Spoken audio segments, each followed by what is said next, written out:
Ben, je suis ravi de vous voir tous là. Excusez-moi, j'ai une voix de carnaval aujourd'hui, mais c'est pas la saison. Voilà. Je suis le président des Amis du musée Jeanne de Vos à Wormhout, que je vous conseille de venir visiter. Et nous avons monté il y a 20 ans à peu près le centre iconographique de la Flandre à Wormhout qui collecte des photographies des gens, d'abord pour protéger le fonds de Jeanne de Vos qui fait à peu près 100 000 photos. Et on en a rajouté à peu près 300 000 depuis 20 ans, puisque les gens nous donnent des photos, on en trouve.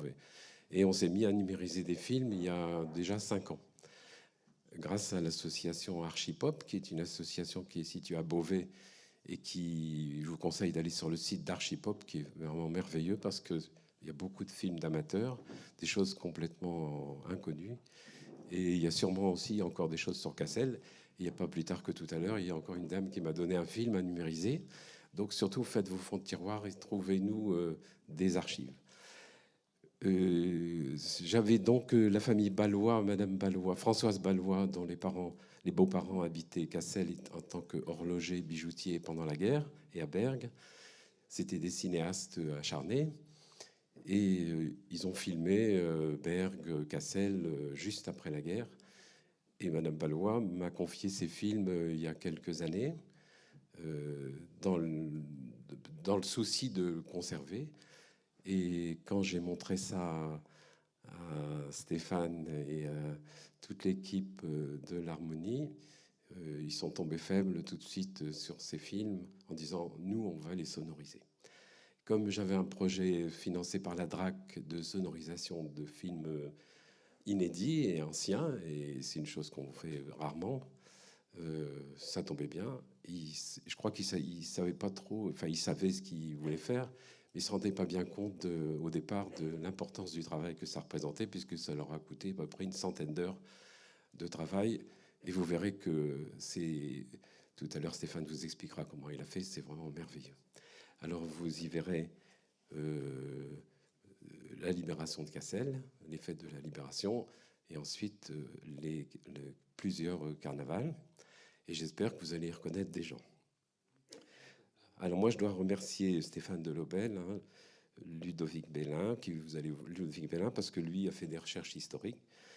Étienne, hein, qui est mon fidèle compagnon pour tout ce qui est recherche historique sur Cassel, avec Christophe Lefebvre aussi, hein, Aurélien Folio qui est là-bas, Laetitia Canet, Marion Serret, et c'est toute cette équipe est vraiment formidable et enthousiaste et ça nous rassure beaucoup sur l'avenir.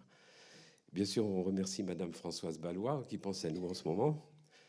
Antoine Quachbeur, parce qu'Antoine, ça fait 40 ans que pour Radio Eulenspiegel, il fait des interviews et on a retrouvé une interview de Monsieur Debuche avec son accent si particulier qui nous a servi d'ailleurs pour le commentaire off.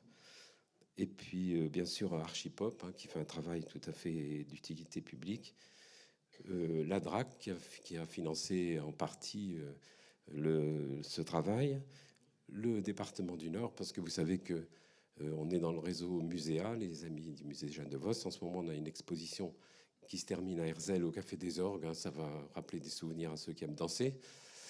Et sur Bataille et Massacre, c'est pas très gai, mais il y a quand même beaucoup d'éléments inédits qu'il faut voir et beaucoup de témoignages, ce qu'on trouve pas souvent dans les expositions. Si vous avez le temps, c'est tous les week-ends jusqu'au 11 juin.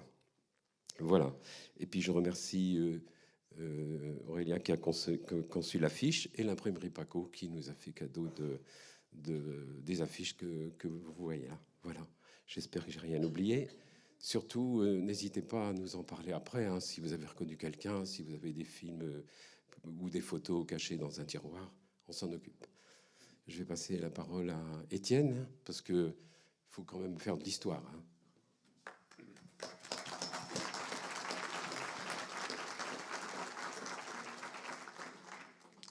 Bien, bonjour à tous. Effectivement, quand Jean-Pierre m'a parlé de ce film et m'a montré les premières images, quelques images, j'ai trouvé ça superbe et j'ai trouvé le projet magnifique de pouvoir le numériser, faire travailler, que l'harmonie travaille dessus, c'était très intéressant. La première partie, enfin ce film a été tourné par la famille Ballois, comme ça vous a été dit. La première partie du film, ça concerne donc la libération de Cassel par les troupes polonaises. Alors curieusement, que fait l'armée polonaise à Cassel à ce moment-là? Il faut savoir que quand la Pologne et les pays d'Europe centrale quand la Pologne a capitulé déjà en 1939 et les pays d'Europe centrale qui se sont ralliés au Reich à peu près dans la même période, il restait chez eux des tas de gens qui voulaient continuer à combattre le régime d'Hitler et qui se sont réfugiés sur l'Angleterre. Sur l'Angleterre, on ne savait pas trop comment les situer, donc on les a renvoyés sur l'Écosse où était basée l'armée canadienne. L'armée canadienne était en Écosse à ce moment-là, à se former. Et donc, ils ont été envoyés en Écosse sur l'armée canadienne, qui a donc créé une division polonaise. Donc, l'appellation exacte, c'est la division polonaise de l'armée canadienne. Donc, c'est la division polonaise de l'armée canadienne qui est formée et qui va débarquer, je vais reprendre mes notes là pour pas... qui débarque fin juillet à Arromanches. Et elle a comme mission, l'armée canadienne, d'aller prendre Anvers. Curieusement, donc les armées américaines, françaises, anglaises étaient parties vers Paris. L'armée canadienne avait pour mission d'aller prendre Anvers pour bloquer tous les mouvements de troupes et d'armes qu'il pouvait y avoir là-bas. Donc elle se bat pendant un mois autour de Falaise, puisqu'il y avait une grosse résistance à Falaise. Il y avait le 12e SS Panzer qui était à Falaise et qui les bloquait. Donc ils ont eu là beaucoup de pertes, mais ils ont fini par percer Falaise, le mont Ormel, et le 3 septembre, ils sont à Abbeville. Et à partir de Abbeville, je dirais, la route est libre pour filer vers Anvers, qui était leur objectif. Il y a bien Dunkerque où il y a un gros noyau, mais ils laissent Dunkerque, on crée la poche de Dunkerque, on ne s'en occupe pas, puisque l'objectif, c'était de bloquer les mouvements de troupes sur Anvers. Donc, ils partent le 3 septembre d'Abbeville, ils remontent par Saint-Omer pour aller vers Ypres, et donc le 6 septembre, ils passent à Cassel. Donc, c'est les premières images qu'on va vous montrer. Ce 6 septembre, l'armée polonaise traverse Cassel, donc Cassel est libérée, c'est la libération de Cassel, et c'est la première partie qu'on va vous montrer maintenant. Merci Étienne. Une petite précision, on a ajouté un compteur, un minutage en bas des vidéos pour que vous puissiez éventuellement noter si jamais il y a un passage qui vous intéresse, si jamais vous voulez le revoir après ou avoir des renseignements sur ce passage. Donc il y a un minutage en bas spécifiquement pour cela. Donc juste avant la projection, n'oubliez pas de couper vos téléphones, mettre vos portables en mode silencieux. Voilà. C'est tout bon. Et voilà, on vous invite à regarder donc ces vidéos de la libération et des fêtes de la victoire de Cassel. Merci à tous. Donc ça, c'était la première partie sur la libération de Cassel, comme vous l'avez vu. Alors, juste une petite explication avant de poursuivre le visionnage. Il faut bien comprendre que ces films sont muets, en réalité, et que donc tout ce que vous voyez ici a été resonorisé. Ce n'est pas le son d'origine. Les images n'ont pas été touchées, ce sont les images authentiques, mais elles étaient muettes. Donc notre travail, ça a été de sonoriser tout ça avec des banques de sons, avec des archives personnelles de l'harmonie ou d'autres personnes. Alors, histoire que vous compreniez un petit peu mieux et que l'illusion ne soit pas totale non plus, parce qu'on se laisse vite happer par le film. Donc, histoire de bien comprendre, je vous propose de regarder les différents éléments. Alors, au départ, on a une vidéo qui est donc muette et tout est à créer, disons à recréer. Il faut essayer de deviner ce que pouvaient être les éléments sonores de cette vidéo. Donc, par exemple, je vais vous laisser regarder dans un instant la vidéo telle qu'on l'a eue et puis essayez d'imaginer tout ce qui peut être ajouté pour recréer l'ambiance. Je vous laisse regarder.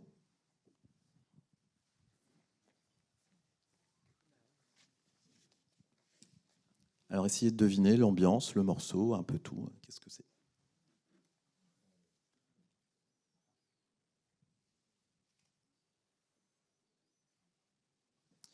Alors déjà, quels éléments sonores avez-vous envie d'ajouter pour recréer un peu de vérité en dehors du morceau? Qu'est-ce qu'on peut ajouter comme son sur cette vidéo?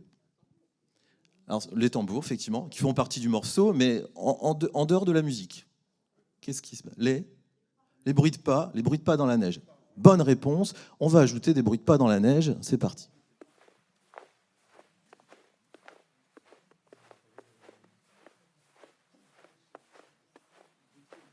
Alors c'est un film, mais petit à petit, ça construit l'ambiance. J'ai entendu des bruits de foule, ça sera la vidéo numéro 3, Aurélien.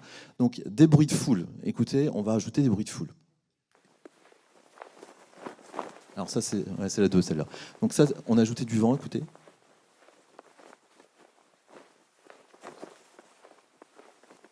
Vous entendez? Alors on entend surtout du drapement de vent, parce que le vent tout seul, c'est pas terrible comme son. Là, ça crée l'ambiance du vent, et les bruits de foule maintenant en plus dans la vidéo suivante.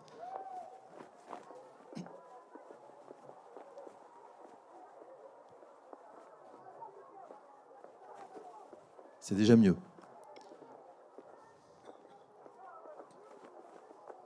En fait, c'est un bruit de cours de récré. Ouais, ça s'entend pas hein, comme ça. Alors maintenant, on va passer à l'étape suivante. On va vous repasser à nouveau la même vidéo. Et vous allez essayer de deviner ce que pouvaient jouer les musiciens. Parce que ça a été aussi notre défi à chaque fois. Il y a Ludwig qui était très souvent avec moi pour le montage. Et à chaque fois, c'était le défi, que pouvaient jouer les musiciens? Je vous laisse regarder, essayez de deviner.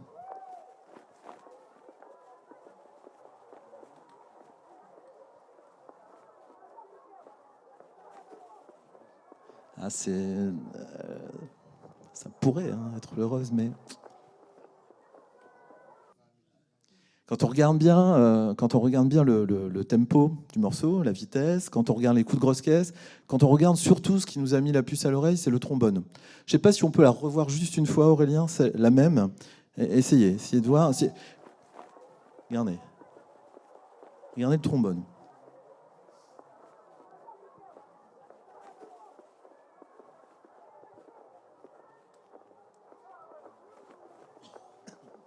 Alors, comme dit l'adage facebookien, si tu es un vrai cassellois, tu connais ce morceau, mais c'est pas facile à deviner ici. Alors, quelqu'un là? Quelqu'un a trouvé le morceau? Alors, nous, avec Ludwig, on pense à 95%, on se dit que c'est le Four Merveilleux. Au regard de la position du trombone qui fait le pam, pam, pam, pam, pam. Ouais, voilà. Donc, du coup, on s'est dit, on va ajouter le Four Merveilleux. Alors, on n'avait pas de version du Four Merveilleux sans le chant du docteur Kakiskov au micro. Donc on a réenregistré le Four Merveilleux avec l'harmonie, là au lundi de Pâques. Alors pas avec toute l'harmonie, quelques musiciens, parce que sur la vidéo, il n'y a pas toute l'harmonie et il faut que ça paraisse pas d'un seul coup un gros son. Voilà. Alors ça, on a enregistré.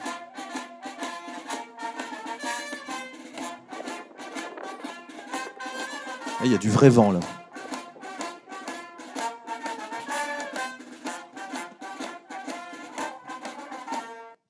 Voilà, alors ça, ensuite on va le mettre sur la vidéo qui était donc presque muette, on a déjà ajouté quelques éléments, ça donne ça.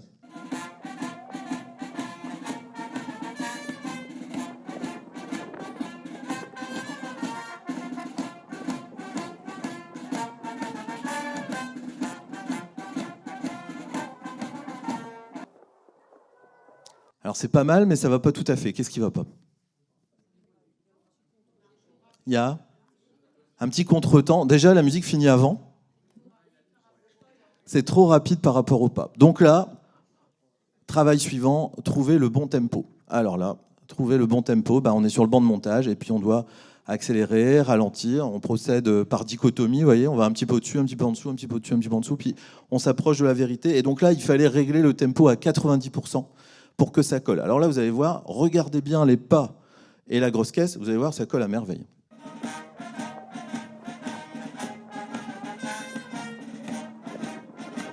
La grosse caisse, regardez.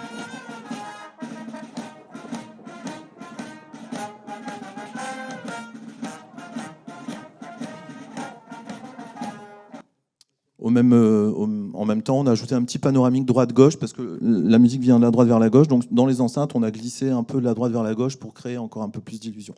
Une question? A priori, A priori, oui. Après, donc la question c'est, à l'époque, est-ce qu'il le jouait plus lentement? A priori, sur cette vidéo, oui. Après, pour avoir dirigé, par exemple, Heureuse pendant des années, je pense qu'on le joue jamais 2 fois exactement au même tempo. Et on verra d'ailleurs dans les images, il y a des fois, on le joue vraiment plus lentement, plus vite. Bon, je pense que ça fluctue un petit peu tout le temps. Alors, le son est pas mal maintenant, mais un peu trop présent. On va vieillir un peu. On a ajouté un filtre sur le son pour donner un effet un peu téléphone, vous voyez, un peu vieilli. Ça donne ça. C'est sensible. Hein, mais... Alors, regardez, on voit une cymbale aussi, mais on l'entend pas.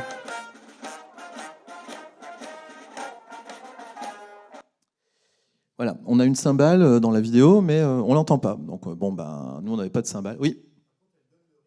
Elle donne le rythme en plus, tout à fait, avec la grosse caisse. La cymbale donne le rythme, tout à fait. Donc, on s'est dit, ben, on va ajouter une cymbale, parce qu'on n'a pas de cymbale. Donc,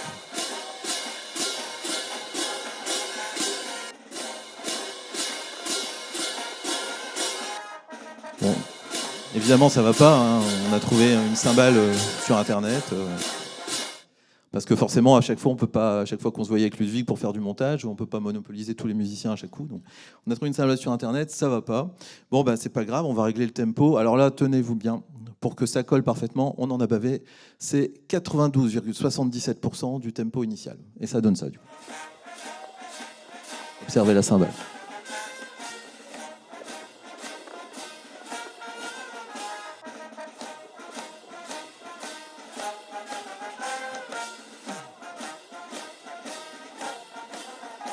Bon, là, on est pas mal. Donc, vous voyez, tout le document, tout ce que vous avez vu avant et tout ce que vous allez voir dans la suite a été construit comme ça. Et puis, après, ben, il restait à ajouter la voix off. Donc, Ludwig a écrit l'intégralité des commentaires pour la voix off. Et c'est Laetitia, la nouvelle présidente de l'Harmonie, qui a enregistré. Donc, on a enregistré ça ensemble. Le four est à l'origine un élément du carnaval du Mardi Gras, dont la création remonte à plus de 200 ans. Et maintenant, bah, pour terminer, juste une petite vidéo qui résume le avant-après. Voilà.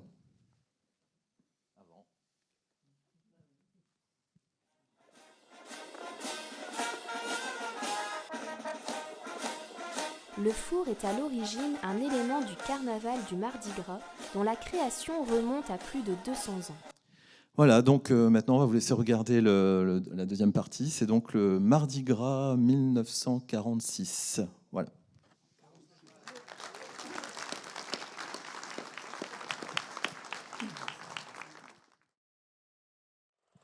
Mesdames, Messieurs les élus, les représentants du monde associatif et partenaires du projet, Mesdames, Messieurs, bonjour et merci de votre présence et de l'intérêt que vous portez à l'histoire de notre commune. Alors, je tiens d'abord à remercier M. Jean-Pierre Gracien, qui est à l'initiative de ce projet et qui a à cœur de donner une vie nouvelle à ces pages d'histoire retrouvées qui sont des moments forts de la vie de nos aînés. Merci à toi Stéphane de m'avoir associé à ce challenge. Tu connais mon intérêt et ma passion pour Cassel, ainsi que mon envie de partager au plus grand nombre son héritage culturel et folklorique. C'était un véritable défi, tu l'as très bien expliqué. Et ce défi a été relevé, je pense, haut la main, et c'est avec une grande émotion que je visionne avec vous ces films. Alors quand j'ai découvert ces films muets et que Stéphane m'a sollicité pour rechercher quelques musiques et des informations de l'époque, je n'ai pas hésité une seconde. Alors mon travail de recherche s'est déroulé de plusieurs manières. Alors, tout d'abord, par la consultation d'ouvrages du 19e et 20e siècle relatant ces événements.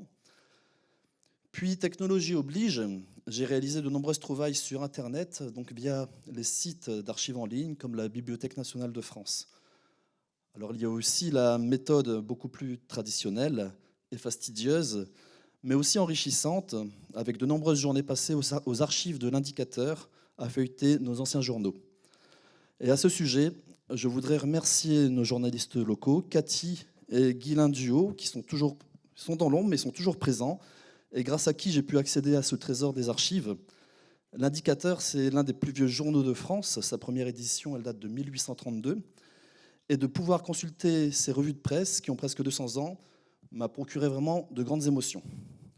Et je pense qu'on peut remercier toutes ces générations successives de journalistes qui ont eu à cœur de relater les faits divers de l'époque, mais qui sont pour nous aujourd'hui un moyen d'explorer notre mémoire collective et notre histoire. Vous, journalistes, vous êtes les scribes de notre histoire, Et pour cela, bravo à vous, ainsi qu'à l'indicateur de m'avoir ouvert vos portes. Je tourne la feuille. C'est pas fini. Mais bravo à eux, franchement. Alors, pour d'autres informations, alors nous avons pu les obtenir au fil des discussions avec des Cassellois. Alors, pour le Mardi Gras, par exemple, que nous avons vu, je me suis souvenu d'un échange, alors il y a une quinzaine d'années, que j'avais eu avec Roland Vanov sur le groupe de la Bâche, dont il connaissait encore l'air. Alors, nous avons réussi à retrouver la partition de musique, et donc il y a quelques mois, et l'harmonie donc a pu le jouer de nouveau donc à Pâques, donc sur le même procédé que le Franc Merveilleux, donc afin de l'intégrer au film. Concernant le film sur Pâques qui va suivre, nous avons pu aussi obtenir quelques infos également. Alors par exemple, alors là on a la bâche, voilà. Et ensuite donc sur les infos voilà de Pâques par exemple, je dois par exemple à mon papa, un coup j'ai une discussion avec mon papa qui est là, et donc sur la trouvaille du nom d'un certain manège que les plus anciens ont très certainement connu, voilà, ainsi que leur propriétaire, donc le monstre des mers de la famille Lenoir.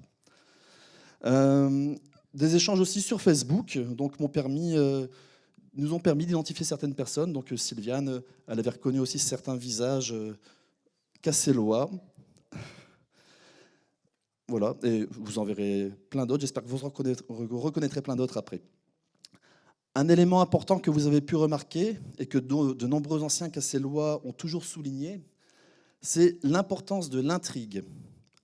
Alors je vous demanderai de faire attention quand vous visionnerez Les Arlequins à Pâques sur la vidéo suivante, et vous pourrez observer la place fondamentale du masque, où chaque personne joue pleinement un rôle à travers sa posture, sa gestuelle, afin de ne pas se faire reconnaître. L'intrigue, elle a un aspect fondamental dans notre carnaval d'antan. Les Cassellois ont toujours eu à cœur d'être acteurs de leur carnaval, et je pense que c'est un fil rouge qu'il faut préserver, ainsi que peut-être une piste à continuer à creuser donc pour nos festivités à venir. Puis, donc voilà, là un article de presse qui, voilà, où auparavant donc au carnaval d'hiver, donc le carnaval était annoncé le jeudi gras, donc où il y avait des chars, des personnes masquées, voilà, qui vivaient également l'intrigue, donc pour annoncer les journées de carnaval. Alors puis de fil en aiguille, alors je me suis laissé prendre au jeu de mes recherches, telle une addiction. Et j'ai pu découvrir également plein d'éléments qui permettent de comprendre notre carnaval. Les plus vieux programmes carnavalesques retrouvés sont de 1836. Voilà, le programme de carnaval de 1836.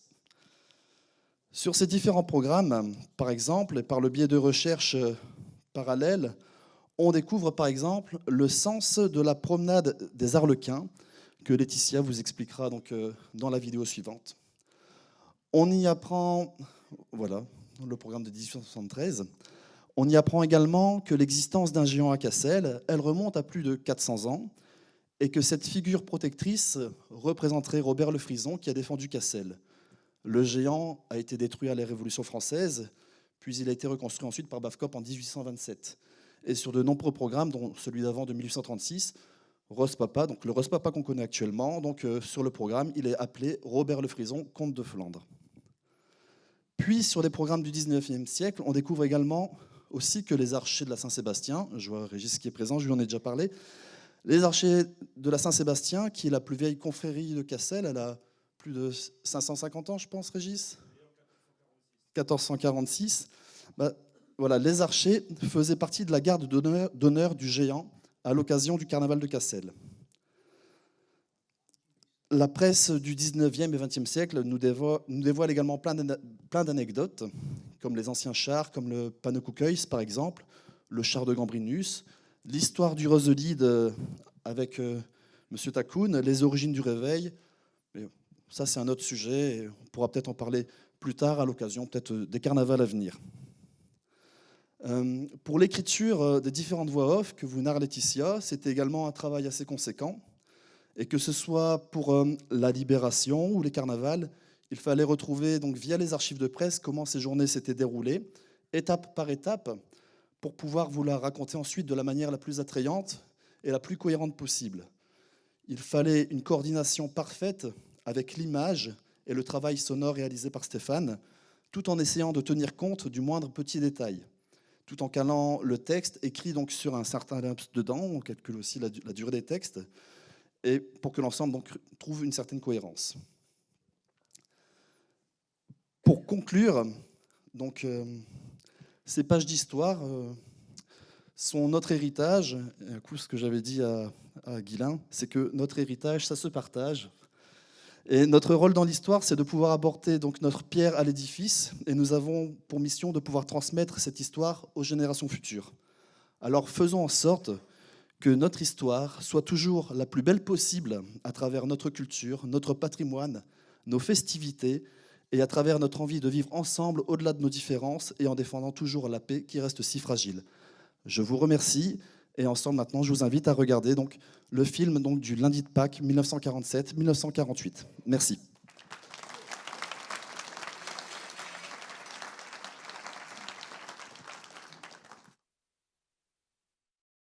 Alors, je ne sais pas ce que ça vous a fait, mais moi, ça me fait pleurer, ça.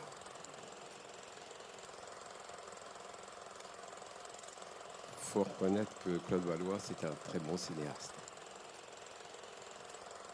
Et on sent toute l'affection qu'il avait pour sa ville.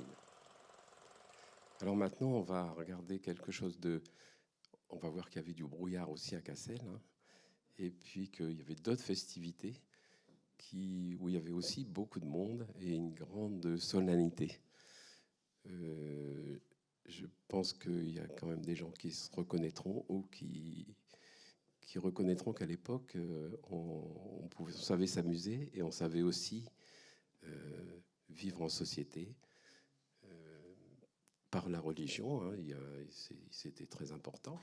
Ça l'est toujours, je suppose. Et vous allez les voir, même sur ce reportage des communions à Cassel en 1947, il y a beaucoup d'émotions et beaucoup de poésie. Voilà. Alors, bien sûr, vous avez envie de revoir. Hein. Donc, vous pourrez encore en profiter autant que vous voudrez. On espère bien qu'au musée de Cassel, on pourra le voir quand on voudra.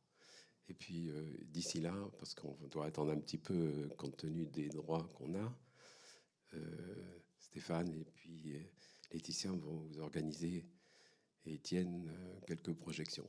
Voilà. Si vous avez des questions, c'est le moment. Hein, parce que je suppose que vous avez reconnu des gens ou vous posez des questions sur les traditions d'époque.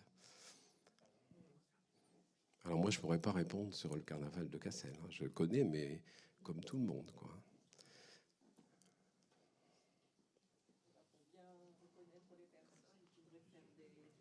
Arrêts sur image pour bien avoir le temps de reconnaître. Alors, voilà, oui. Et vous demandez des arrêts sur image. Voilà. Ça... Alors, sachez qu'au musée Jeanne de Vos, on a une petite salle de 12... qu'on a fait là où Mademoiselle de Vos faisait ses photos. Une petite salle de 12 places quand vous voulez le revoir. Et là, on peut faire des arrêts sur image, on peut faire des copies, on pourra faire tout ça. À une condition, c'est que vous nous donniez des explications. Parce qu'il faut toujours enrichir. Il y a quand même beaucoup de choses, beaucoup de détails qui sont tout à fait intéressants. En tout cas, Stéphane, moi je suis baba. Hein, à la fois par le commentaire aussi, parce qu'il y a eu beaucoup de recherches. Et puis il est tellement bien construit et tellement bien dit. Mais sur le côté musical, moi j'étais étonné des pas dans la neige, du bruit du vent. Enfin, tout ça c'est bien, ça méritait une explication. Parce qu'on l'oublie que c'est artificiel. Hein. C'est vraiment très bien fait. Pour moi, c'est un documentaire qui vaut largement ce qui se fait maintenant avec des moyens modernes. Et je pense que, parce que nous, on est en relation aussi avec des réalisateurs, enfin des producteurs, ça ira plus loin. Il faut faire connaître Cassel, hein, c'est tellement bien.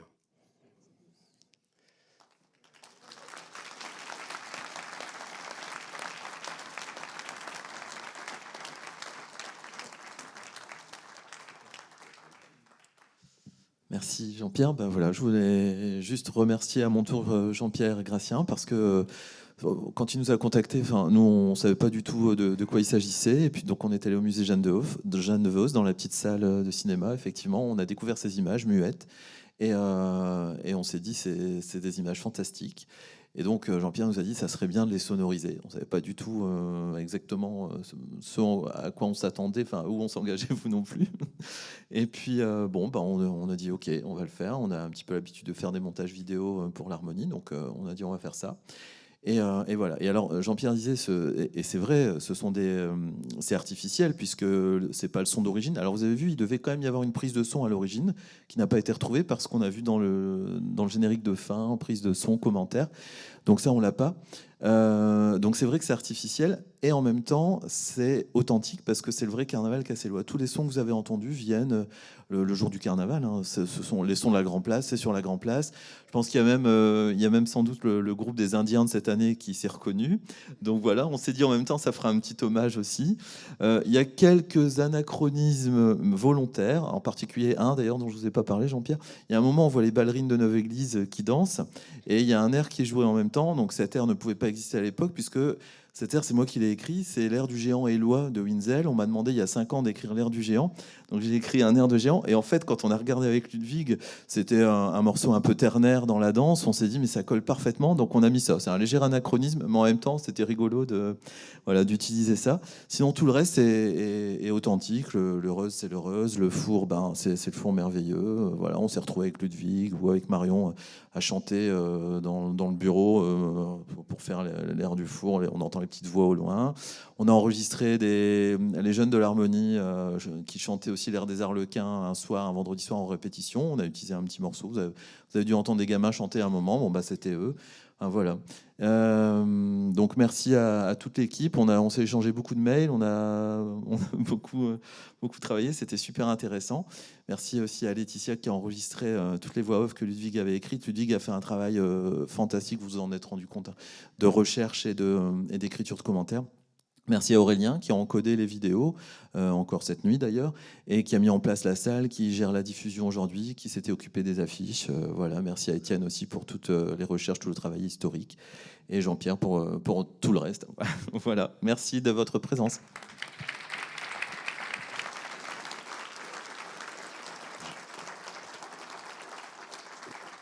Juste une petite précision. Monsieur Ballois il faisait partie du club Cinéma 9.5 à Paris. C'est tous des Parisiens tous des professionnels du cinéma, avec des monteurs, des éclaireurs, enfin des éclairagistes et tout ça, qui étaient passionnés de cinéma et qui faisaient du cinéma 9.5, c'est-à-dire un format particulier avec les trous d'entraînement au milieu du film, hein, ce qui donnait un peu plus de largeur de prise de vue. Et la sonorisation qu'il avait faite, que je n'ai pas, c'était à base de musique.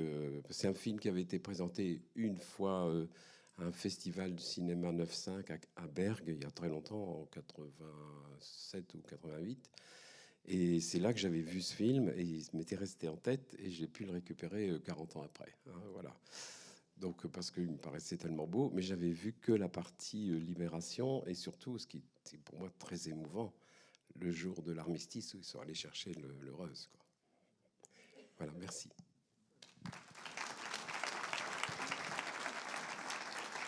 Et avant de partir, bien sûr, si vous le souhaitez, vous pouvez nous poser des questions de manière informelle. Et il y a une buvette pour ceux qui veulent. Voilà, merci. Au profit de l'harmonie.